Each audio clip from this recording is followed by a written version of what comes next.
বনগাঁ। দাম্পত্য কলহের জেরে চিকিৎসক স্ত্রী রত্নতমা দেকে নৃশংসভাবে হত্যার দায়ে স্বামী চিকিৎসক অরিন্দম বালাকে যাবজ্জীবন কারাদণ্ড দিল বনগাঁ মহকুমা আদালত। অতিরিক্ত জেলা ও দায়রা বিচারক কুমকুম সিংহ এই রায় দিয়ে পাশাপাশি আসামির ১ লক্ষ টাকা জরিমানা ও ডাক্তারি সনদ বাতিলের নির্দেশ দেন। রত্নতমাকে বাপের বাড়ি থেকে এনে রাতে ঘুমন্ত অবস্থায় গলার শিরা কেটে হত্যা করা হয়। এই রায়ে সন্তোষ প্রকাশ করে ন্যায় বিচার পাওয়ার কথা জানিয়েছে নিহতের পরিবার। কি হয়েছে সেই ক্ষতি কোনোদিন পূরণ হবে না।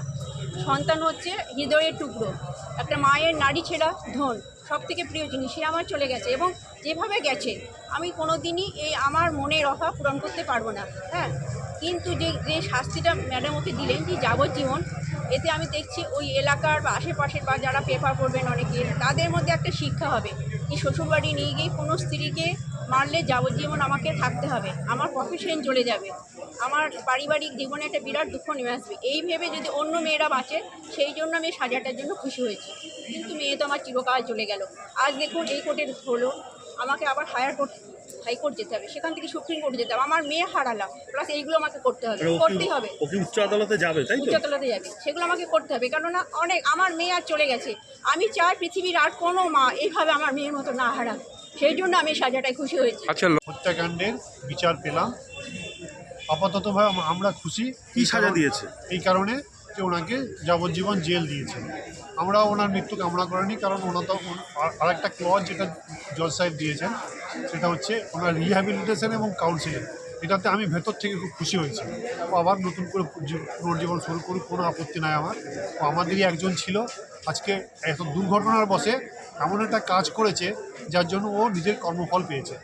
এই বিচারটা আমি করিনি, বিচারটা তো ভগবান ওকে দিয়েছে। কি সাজা পেয়েছে? কি সাজা? আজকে ওর তো যাবজ্জীবন। আপনার মেয়ের হত্যার পরেও আপনি খুশি কি করে হব আমি? আমার মেয়ে চলে গেছে, আমার আর এক পক্ষ একটা হাত চলে গেছে, আর একটা হাত ওইভাবে। ও তো আমাদের বাইরের কেউ নয়, আমাদের একজন ছিল।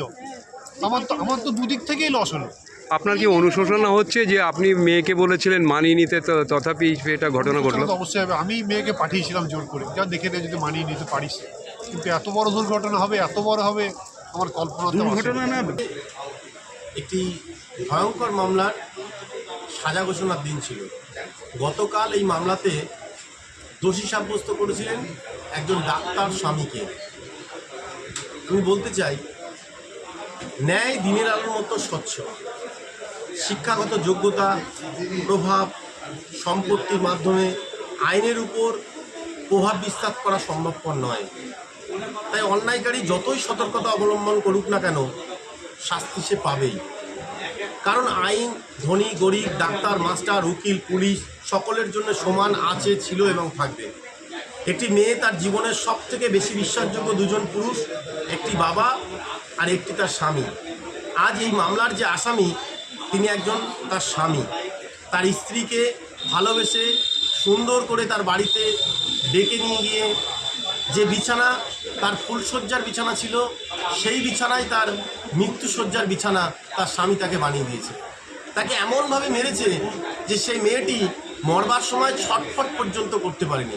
তার কারণ স্বামী ডাক্তার ছিলেন, তার ডাক্তারি পেশার মাধ্যমে তাকে চুপ করে মেরেছে।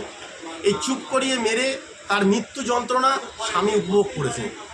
স্ত্রীর যোগ্যতা যাই থাকুক না কেন, আর সে যতই স্বাবলম্বী হোক না কেন, সংসারে একটি কথা তাকে শুনতেই হয়, কারণ এই স্ত্রীও একজন হোমিওপ্যাথি ডাক্তার।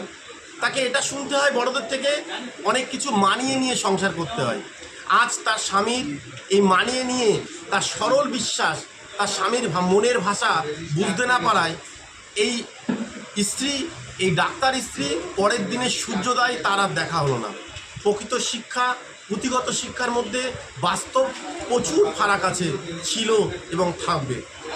আজ এই স্বামী তার যে পেশা, সমাজের সর্বোচ্চ মানুষ, সর্বদরের মানুষকে সাহায্য করবার জন্যে যে ট্রেনিং তিনি পেয়েছিলেন, আজ সেই ট্রেনিংয়ের মাধ্যমে তার নিজের স্ত্রীকে তিনি খুন করেছেন।